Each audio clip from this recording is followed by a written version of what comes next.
বন্ধুরা আমরা চলে এসেছি সুরতেশ্বর মন্দির। এখানে আমরা জল ঢাললাম, সবাই গোটা ফ্যামিলি চলে এসেছি আমরা এই যে মন্দিরে। দোকান খুলে জানি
দেখতেই পাচ্ছ বন্ধুরা কত ভোরবেলা, এদিকে চারিদিকটা অন্ধকার। আর দেখতে পেলে কত বড় শিব ঠাকুর। আর ওই যে হচ্ছে দিদিভাই, এটা হচ্ছে ঝিলিক। আর শুভকে তো দেখালাম, তোমরা তো শুভকে চেনো। আর দেখো দেখতে পাচ্ছ বন্ধুরা রনি ওই দিক থেকে আসছে। আর জায়গাটা খুব সুন্দর, আর ভোরবেলা ওয়েদারটা খুব ভালো লাগছে, তাই জায়গাটা খুব সুন্দর লাগছে। দেখতেই পাচ্ছ এটা হচ্ছে দিদিভাই। আর এই দেখো শুভ, আমরা সবাই মিলে ঘুরে বেড়াচ্ছি। পুজো দেওয়া হয়ে গেছে, এবার এদিক ওইদিক করে ঘুরে ঘুরে বেড়াচ্ছি। চলো তোমাদেরকে আর একটা শিব দেখাই। এটা তো অনেক মানে এই দেখো রনি দেখতেই পাচ্ছ রাগ করেছে, যেহেতু এখনও বলছিল মেলা ঘুরবো।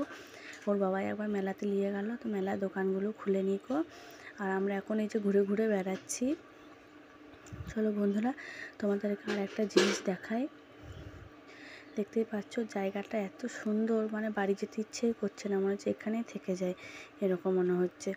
তো দেখতেই পাচ্ছ বন্ধুরা, আর দেখো এটা হচ্ছে আর একটা শিব ঠাকুর। দেখো বন্ধুরা, আমি জানি না তো, তুই করলি না, কি সুন্দর করেছে। জল ঢালবে না, এইখানে জল ঢালবে না, আমি ঢালি, ঢাল তো, ঢুকতে দেবে না তোর ভেতরে। তুলসী গাছটা দেখো, ওখানে একটা নাই, অনেকগুলো তুলসী গাছ আছে। দেখতে পেলে বন্ধুরা তোমাদেরকে সব দেখালাম। আর দেখো দেখতে পাচ্ছ রনির এখনো রাগ ভাঙেনি কো, তখন রেগে রেগে যাচ্ছে। এই দেখো তোমাদের দাদা ভাই শুভ আর রনি যাচ্ছে, দিদি ভাই আর ঝিলিক পেছনে যাচ্ছে।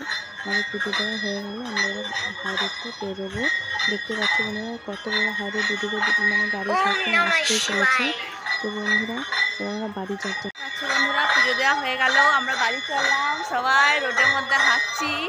আর অটোটা দাঁড়িয়ে আছে, আমরা সবাই মিলে এসেছি ফ্যামিলি। আমি দেখো দিদি ভাই, আমরা সবাই যাচ্ছি বাড়ি। দেখতে পাচ্ছ অনেক সকালে উঠেছি, 4টের সময় উঠেছি, এখন বাজে 6:30 বাজে।